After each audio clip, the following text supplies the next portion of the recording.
नमस्कार। कार्यक्रम में आपका बहुत बहुत स्वागत है। आज का कार्यक्रम कई मायनों में ख़ास है।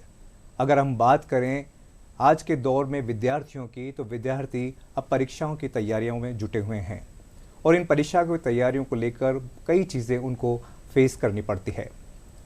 एक प्रोग्राम है परीक्षा पे चर्चा, जो माननीय प्रधानमंत्री इस प्रोग्राम के ज़रिए विद्यार्थियों से रूबरू होते हैं, उनके तनाव को कम करने के लिए और वो अच्छे से परीक्षा दें। इसलिए आज इस खास कार्यक्रम में चर्चा के लिए हमारे साथ स्टूडियो में मौजूद हैं अरविंद कुमार जी।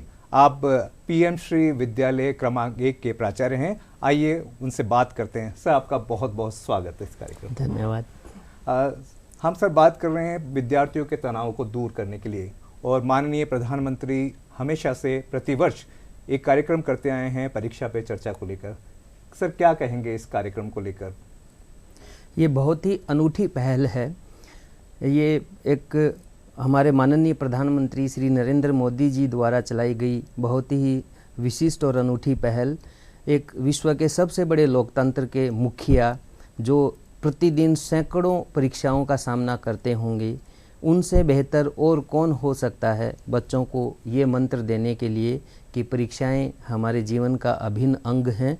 इन परीक्षाओं से डरने और घबराने की बजाय हमें इसे एक उत्सव के रूप में लेना चाहिए। इसके लिए पहले से एक योजना बनाकर तैयारी करनी चाहिए और फिर परिणाम की फिक्र किए बिना हमें परीक्षा में भाग लेना चाहिए, ताकि हम तनाव मुक्त होकर परीक्षा में भाग लें और न केवल विद्यार्थी बल्कि उनके अभिभावक भी तनावग्रस्त हों ना हो। इसलिए ये ज़रूरी है। तो मैं इसका श्रेय माननीय प्रधानमंत्री जी को देना चाहूँगा कि इतने व्यस्ततम समय में भी वो अपने बच्चों के बारे में, देश के विद्यार्थियों के बारे में इतना सोचते हैं और उनका हौसला बढ़ाने के लिए और उनका तनाव दूर करने के लिए उनको परीक्षा से सामना करने के उपाय लेकर आते हैं, ताकि हमारे बच्चे अच्छे से अच्छे परीक्षा में भाग लें और अच्छे परीक्षा परिणाम दें और साथ ही तनाव से मुक्त रहें। जी बिल्कुल, माननीय प्रधानमंत्री की पहल रहती ही है।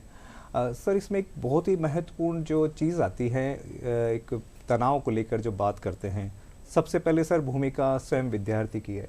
उसके बाद बात करें तो उसके माता पिता या अभिभावकों की है, और उसके बाद बात करें तो शिक्षक की भी है। आप खुद सर शिक्षक हैं और प्राचार्य हैं स्कूल के, तो सर किस तरह आप इन तीनों बातों को शिक्षक विद्यार्थी को बताएंगे कि हाँ, अपनी अपनी भूमिका जो जिनकी है वो किस तरह से उनकी हो, जिससे बच्चा तनाव में ना आ पाए? बिल्कुल ठीक। विद्यार्थी के जीवन में दो मुख्य व्यक्ति होते हैं जिनका उनके जीवन पर बहुत प्रभाव पड़ता है और जिनका महत्वपूर्ण योगदान होता है विद्यार्थी के जीवन में। विद्यार्थी स्वयं, इसके अतिरिक्त विद्यार्थी के अभिभावक और उसके शिक्षकगण। ये तीनों ही स्तंभ मिलकर एक दूसरे के साथ अगर सहयोग करके चलेंगे तो न केवल विद्यार्थी तनाव से मुक्त रहेंगे बल्कि परीक्षाओं में बेहतर परिणाम भी दे पाएंगे।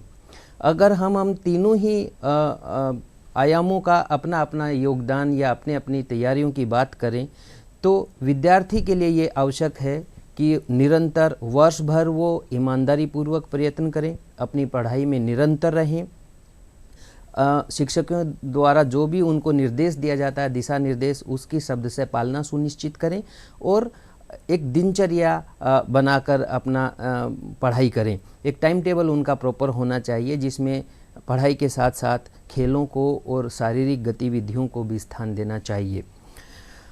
अभिभावकों के लिए यह ज़रूरी है कि वो अपने पाल्यों या अपने बच्चों का ध्यान रखें, उनकी पढ़ाई विद्यालय में कैसी हो रही है इसके बारे में निरंतर विद्यालय से फीडबैक लेते रहें, अपने बच्चों के शिक्षकों से निरंतर संवाद स्थापित रखें।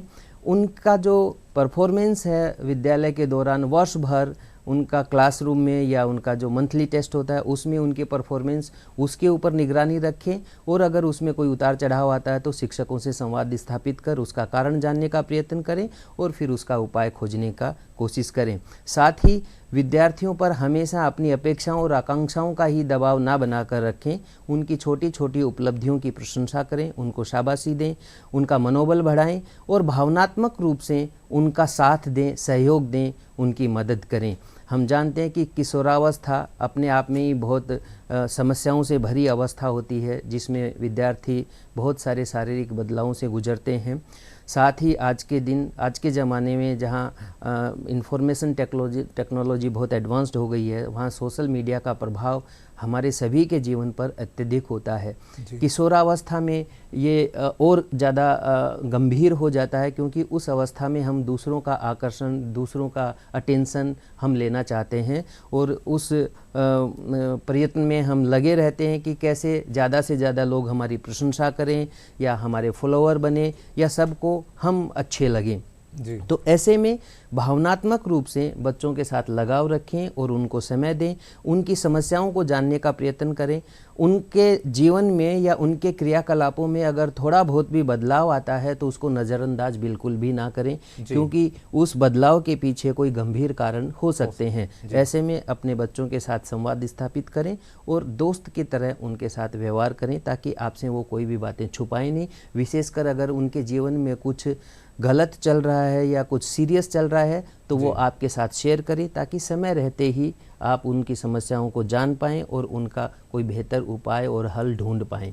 बच्चों की उस समस्या में आप उसका सहयोग कर पाएं। सर, आपने बात की बच्चा पूरे वर्ष भर पढ़ाई करे।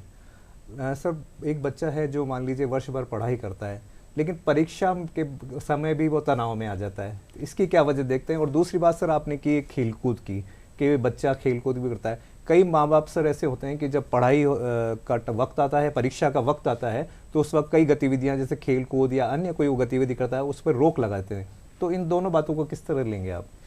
मैं ऐसा बिल्कुल भी नहीं चाहूँगा। आप परीक्षाओं के दौरान भी आप 1-आधा घंटा अपने लिए ज़रूर निकालिए। विशेषकर अगर आपकी कोई अभिरुचि है, आपकी हॉबी है, तो उसको आप समय दीजिए। वो आपके लिए एक रिक्रिएशन का काम करेगा। आप हमेशा पढ़ते ही रहें। मनुष्य का एक कंसंट्रेशन का एक पर्टिकुलर स्पैन होता है, उसके बाद आप बहुत लंबे समय तक कंसंट्रेट नहीं कर सकते। ऐसे में हर 4-5 घंटे की अगर सीटिंग आपने की है तो सुबह या शाम के वक्त आप कुछ फिजिकल एक्टिविटी ज़रूर करें, जिससे, क्योंकि आपकी ग्रोइंग एज है, आपके शरीर को बढ़ने की और आपके शरीर को व्यायाम की आवश्यकता है। साथ ही साथ आपकी एकाग्रता बनी रहे, इसके लिए भी ये ज़रूरी है कि एक 4-5 घंटे की पढ़ाई के बाद हम अपना ध्यान पढ़ाई से हटाकर दूसरी चीज़ों में लगाएं, ताकि उसके बाद फिर से पढ़ने बैठें तो हम एकाग्रचित होकर पढ़ पाएँ। आपने सवाल किया कि बच्चा वर्ष भर विद्यालय आता है, फिर ऐसा क्यों होता है कि परीक्षा के दिनों में उसके हाथ पांव फूलने लगते हैं और वो तनावग्रसित हो जाता है? जी बिल्कुल। इसकी बड़ी वजह यह है कि विद्यार्थी स्कूल में केवल शिक्षक को सुन रहा है, शिक्षक को करते हुए देख रहा है। अगर प्रतिदिन घर जाकर वह उस कार्य को नहीं दोहराएगा, उस आज के पढ़ाए हुए को पढ़कर नहीं देखेगा, तो बच्चा यह नहीं समझ सकता कि उसको क्लास में पढ़ाया हुआ समझ में आया या नहीं आया। अगर उसने निरंतर यह अभ्यास नहीं किया तो फिर वर्ष के अंत में कई सारे विषय हो जाते हैं। हर विषय का बहुत सारे चैप्टर्स और सिलेबस होता है, तो इतनी सारी तैयारी फिर एक साथ करना किसी भी बच्चे के लिए बहुत मुश्किल भरा काम होता है। तो ऐसे में मेरी सलाह है सभी विद्यार्थियों से और अभिभावकों से कि आप प्रतिदिन निरंतर पढ़ाई करें। अभिभावक यह सुनिश्चित करें कि विद्यालय से बच्चे को होमवर्क मिला है या कोई पढ़ाई का कोई काम मिला है या कोई प्रोजेक्ट वर्क मिला है या कोई असाइनमेंट मिला है, तो बच्चा उसको अपने आप से करे, ना कि केवल दूसरों की नोटबुक से कॉपी करके। दूसरों की नोटबुक से जब बच्चा कॉपी करके होमवर्क करता है तो केवल वो जीरोक्स मशीन का कार्य करता है, खुद नया कुछ भी नहीं सीखता और उसकी क्रिएटिविटी सामने नहीं आती है। और हर एक बच्चा जो नोट्स बनाता है वो अपने अंदाज में बनाता है। सबका लिखने की अपनी एक कला होती है, तो हम दूसरे की कला को हम कॉपी नहीं कर सकते। ऐसे में बेहतर होगा कि हम अपने नोट्स बनाएं और इसके लिए ज़रूरी है कि हम निरंतर पढ़ाई करें।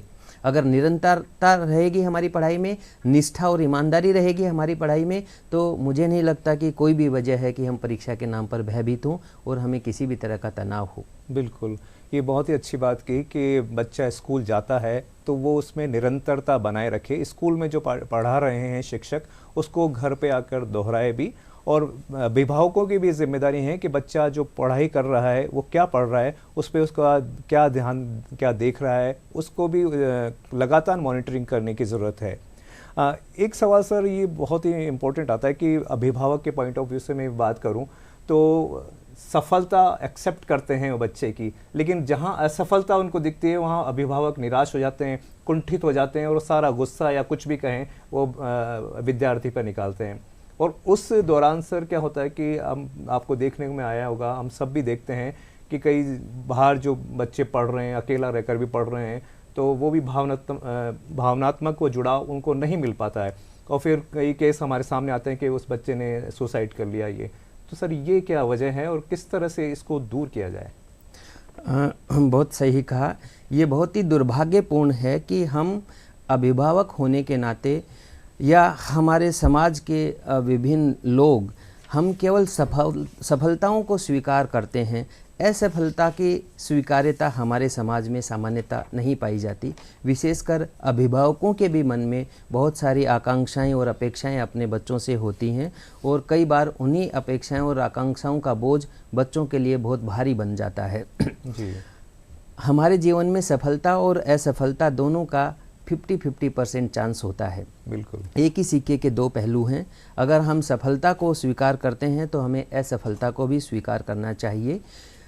कई सारी वजह हो सकती हैं विद्यार्थी या बच्चे के असफल होने में, और मैं एक शिक्षक होने के नाते मैं ये समझता हूँ और मैंने ये अनुभव किया है कि विद्यार्थी असफल हुआ है उसमें केवल विद्यार्थी असफल नहीं हुआ, वो अभिभावक भी एक अभिभावक के रूप में, माता पिता के रूप में असफल हुए, उसके शिक्षक, उसके गुरु के रूप में असफल हुए। इसलिए उसका सारा दोष केवल और केवल विद्यार्थी पर मंडना बिल्कुल भी उचित नहीं होगा। असफलता के क्या कारण रहे, अगर हम उनका विश्लेषण करेंगे तो कहीं न कहीं हमें समझ में आएगा कि माता पिता ने भी समय रहते इस बात पर गौर नहीं किया कि बच्चे की उत्तरोत्तर जो उसकी परफॉर्मेंस थी वो निरंतर गिरती चली गई है। कभी भी उन्होंने विद्यालय में संवाद स्थापित नहीं किया होगा विषय अध्यापकों से या कक्षा अध्यापक से। और अगर विद्यार्थी के जीवन में, व्यक्तिगत जीवन में कोई समस्या चल रही है, उसके अगर दोस्तों से अनबन चल रही है या कोई रिश्ते में तनाव चल रहा है या कोई और दूसरे बच्चे उसकी बुलिंग कर रहे हैं, तो ऐसी किसी समस्या पर अभिभावकों ने शायद ध्यान नहीं दिया हो, यह भी वजह हो सकती है।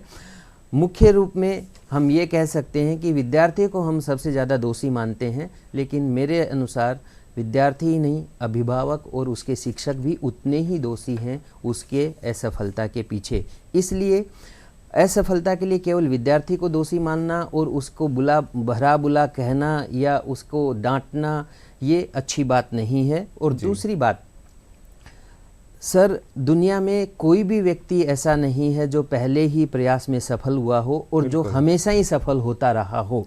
आप दुनिया के बड़े से बड़े प्रोफेशनल्स को देख लीजिए। महान सचिन रमेश तेंदुलकर जी ने 24 साल इंटरनेशनल क्रिकेट खेला, लेकिन वो भी हर मैच में सेंचुरी नहीं लगा पाते थे। जिन्होंने 24 साल एक ही कार्य किया, वो व्यक्ति भी किसी दिन शून्य पर आउट होते थे और वो भी असफल होते थे। तो आप एक ऐसे बच्चे से ये उम्मीद कैसे कर सकते हैं कि एक साल सिलेबस पढ़ने पर उनको सरतिया ही पास होना होगा या उनको सरतिया ही पास होना ही चाहिए। तो इसलिए मेरा अभिभावकों से ये अनुरोध है कि सफलता के साथ साथ असफलता को भी स्वीकार्यता मिलनी चाहिए। बिल्कुल, सफलता के साथ असफलता को भी स्वीकार करना चाहिए और कोशिश करनी चाहिए कि जो असफलता लगातार या मिल रही है उसको किस तरह से दूर किया जाए।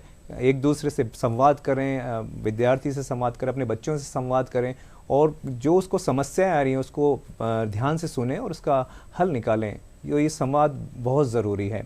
सर, एक चीज़ और आती है कि जैसे परीक्षा के दौरान की अगर हम बात करते हैं तो विद्यार्थी जो होता है, यानी हर विद्यार्थी ये चाहेगा, क्योंकि आप प्राचार्य भी हैं, तो उसको सर थोड़ा ये गाइड करें कि उसकी दिनचर्या कैसी हो कि जो उसको परीक्षा के दौरान उसको बहुत सपोर्ट मिले। और जैसे खान पान की भी अगर हम बात करें तो किस तरह का खान पान हो उसका? ज़रूर सर, आप एक नियमित टाइम टेबल को फॉलो करें। आप इस तरह से अपना समय सारणी बनाएं कि कोई विषय अगर मुझे कठिन लगता है तो उस विषय को मैं प्रतिदिन थोड़ा सा ज़्यादा समय अलॉट करूं। जिस विषय में मेरा परफॉर्मेंस अच्छी है और मैं कॉन्फिडेंट हूं, उस विषय को आप तुलनात्मक रूप से कम समय दे सकते हैं। और इस तरह से आप अपना टाइम टेबल बनाकर आप तय कीजिए कि मुझे परीक्षा के दिनों में या परीक्षा से पहले या वर्ष भर मुझे रोज़ 5 घंटे या 6 घंटे या 7 घंटे मुझे सीटिंग देनी है। अगर ऐसे निरंतर हम अभ्यास करेंगे तो मुझे नहीं लगता किसी भी बच्चे को कभी तनाव होगा या परीक्षा के नाम से डर लगेगा। जी सर, एक चीज़ और मैं एक महत्वपूर्ण बात है वो पूछना चाहता हूँ कि आजकल ऑनलाइन का भी ज़माना है कि बच्चे ऑनलाइन तरीके से भी पढ़ते हैं, तो क्या सभी बच्चे इसको लेकर के हैं कि भाई सभी पढ़ रहे हैं तो वो ऑनलाइन से समझ जाएंगे, या कोई हैं तो सामने बैठा करके उनको समझाएं? तो इन दोनों को सर किस तरह से तालमेल देखते हैं आप? ये कोरोना काल में चूंकि फेस टू फेस क्लासेज नहीं हो सकती थी, इसलिए ये एक वैकल्पिक व्यवस्था निकल कर आई जो एक उन बच्चों के लिए ये वरदान साबित हो सकती है जो दूर दराज के इलाके में बैठे हैं, जिनको direct face to face classes किसी भी वजह से नसीब नहीं होती हैं। पर ये केवल एक वैकल्पिक व्यवस्था है, ये मुख्य व्यवस्था या आम व्यवस्था का स्थान कभी नहीं ले सकती। फेस टू फेस क्लासेज में बच्चे को ये प्रिविलेज होता है कि वो उसी समय अपने शिक्षक से अपना सवाल पूछ सकता है, कुछ नहीं समझ में आया तो अपने साथियों से डिस्कस कर सकता है, और आई कांटेक्ट रहता है। विद्यार्थी और शिक्षक का एक दूसरे से आंखों से कांटेक्ट रहता है, जिसको देखकर भांप सकता है शिक्षक, बच्चों के हाव भाव से ये भांप सकता है कि उनका पढ़ाया हुआ वो विषय वस्तु या टॉपिक बच्चों को समझ में आया या नहीं आया। तो ये बहुत बड़ा एक एडवांटेज है फेस टू फेस क्लासेज में। ऑनलाइन क्लासेज में आजकल एक जो बहुत बड़ी समस्या और निकल कर सामने आने लग गई है, ये सोशल मीडिया के प्रभाव के कारण बच्चे जब ऑनलाइन क्लासेज लेते हैं तो उनका ध्यान कहीं दूसरी एक्टिविटीज़ में होता है, और जिसको नियंत्रित कर पाना या जिसके ऊपर चेक कर पाना शिक्षक के लिए मुश्किल होता है। बच्चे सोशल मीडिया उसी समय इस्तेमाल कर रहे होते हैं, या कोई वीडियो देख रहे होते हैं, या अपने दूसरे बच्चों के साथ ऑनलाइन गेम खेल रहे होते हैं, जिसके ऊपर शिक्षक का कोई नियंत्रण नहीं होता। तो ऑनलाइन जो क्लासेज हैं वो केवल और केवल कोरोना काल में एक वैकल्पिक व्यवस्था के रूप में उभर कर आई थी, या फिर बड़े बच्चों के लिए जो कॉलेज गोइंग या हायर स्टडीज़ में जो हैं, उन बच्चों के लिए जो सेल्फ डिसिप्लिन्ड हैं, जो अपने करियर के प्रति बहुत जागरूक भी हैं, उन व्यक्तियों के लिए ऑनलाइन क्लासेज ज़्यादा बेहतर एक विकल्प हो सकता है। पर स्कूल गोइंग किड्स जो क्लास 10 और 12th में पढ़ रहे हैं, जो थोड़े से टेंडर एज में हैं और अभी थोड़ा ना समझ हैं, वो अपना भला बुरा उतना नहीं जानते, इसलिए उनके लिए ऑनलाइन क्लासेज के नाम पर मोबाइल एक बहुत बड़ा डिस्ट्रैक्शन का सोर्स हो रहा है, जिसके ऊपर हमें सभी को विचार करना होगा और उनके मोबाइल के इस्तेमाल के समय को सीमित करना होगा। इसके लिए अभिभावकों को, शिक्षकों को, सभी को मिलकर विद्यार्थियों को समझाना पड़ेगा और उनको एक सीमित समय के लिए ही मोबाइल फ़ोन यूज करने के लिए देना होगा। जी सर, मैं माफ़ी चाहता हूँ सर, आपने एक और सवाल पूछा था इससे पहले वाले सवाल में कि परीक्षाओं के दौरान क्या खाने पीने पर भी हमें ध्यान देना चाहिए। ये बहुत ज़रूरी है सर। परीक्षाओं में हम बीमार होना बिल्कुल भी अफोर्ड नहीं कर सकते। अगर हम 2 या 4 दिन के लिए भी बीमार पड़ते हैं तो हमारा एक विषय का पेपर खराब हो सकता है। ऐसे में विद्यार्थियों को मेरी सलाह है कि आप ज़्यादा से ज़्यादा फ्लूइड्स लें, तरल पदार्थ आप ज़्यादा से ज़्यादा लें, पानी या जूस या मिल्क, और हल्का खाना खाएं। बहुत गरिष्ठ भोजन करने से आपको आलस से और नींद आ सकती है, आपको आलस से हो सकता है। ऐसे में आप ज़्यादा देर तक कंसंट्रेशन नहीं बना पाएंगे और आप ज़्यादा समय तक बैठकर नहीं पढ़ पाएंगे। तो इसलिए ज़रूरी है कि आप हल्का आहार लें, आप निरंतर पानी पीते रहें, और हर 2 घंटे बाद, 1 घंटे बाद, 2 घंटे बाद छोटे छोटे आप ब्रेक लें। पढ़ाई के दौरान आप 10 मिनट के लिए अपना बालकनी में टहल लिए, वॉशरूम चले गए, या किचन में जाकर कोई फल उठाकर खा लिया। इस तरह से आपकी मोनोटोनी भी टूट जाएगी। फल खाएंगे, आपका स्वास्थ्य भी अच्छा रहेगा।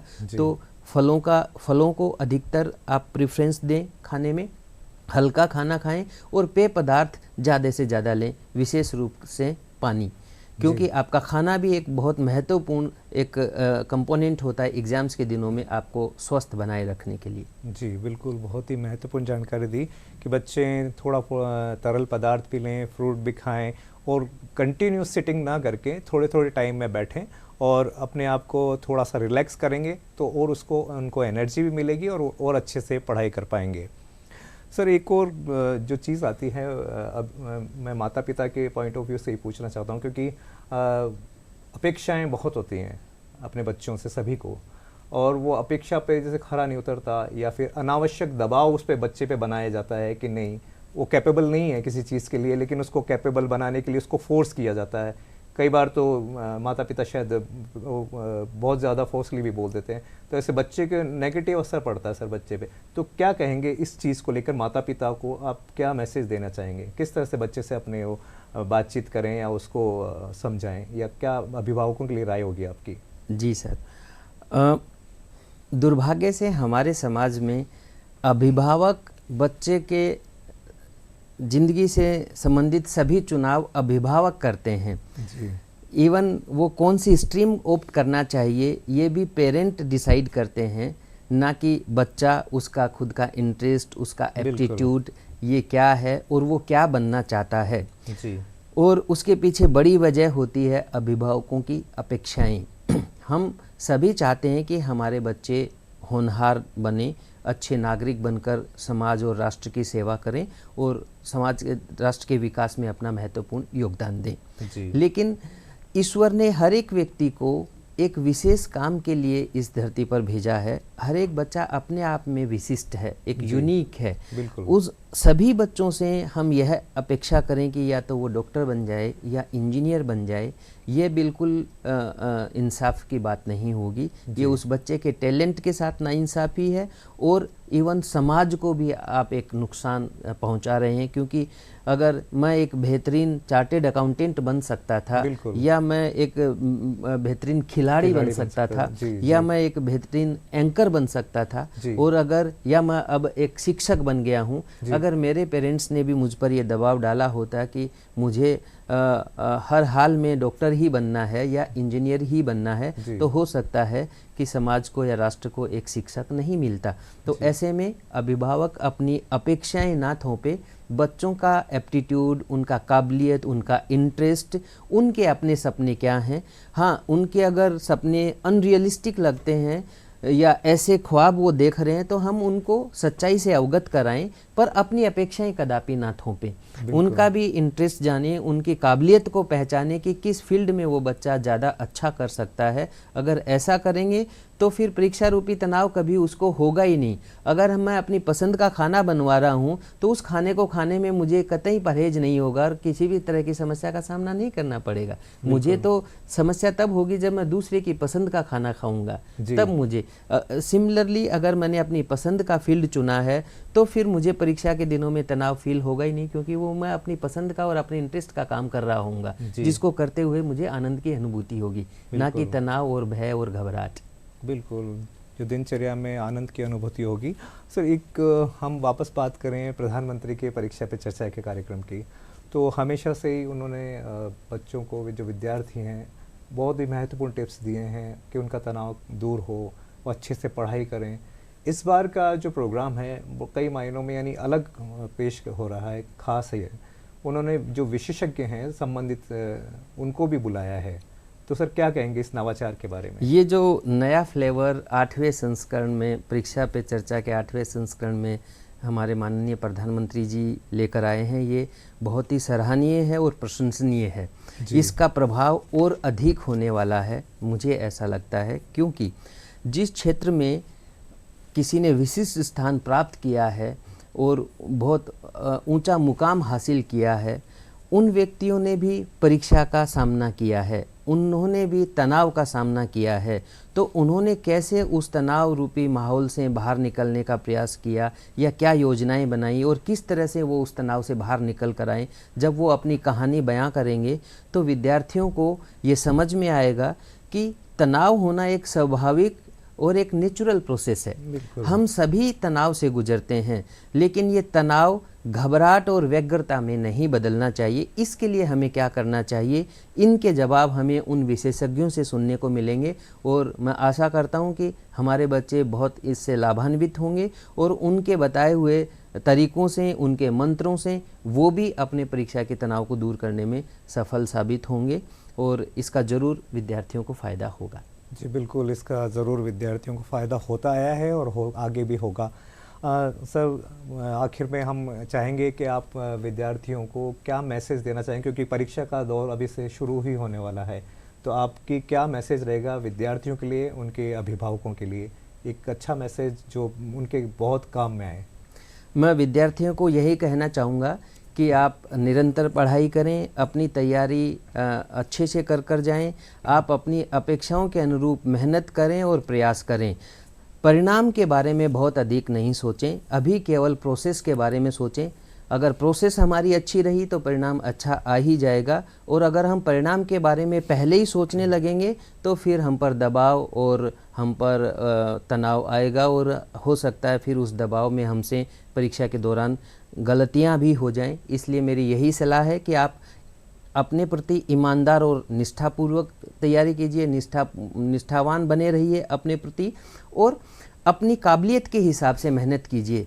और फिर भी अगर परीक्षा परिणाम हमारी आशा के अनुरूप नहीं आया तो आपको निराश होने की आवश्यकता नहीं है। ये केवल और केवल एक परीक्षा है, हमारे पूरे जीवन की परीक्षा नहीं है। आने वाले समय में हम ऐसे हजारों लाखों इम्तिहानों से गुजरेंगे, और सोने की तरह जैसे सोना कुंदन तप कर कुंदन बन जाता है, हम भी एक बेहतरीन इंसान और एक बेहतरीन जो स्पेशलिस्ट बनकर उभरेंगे।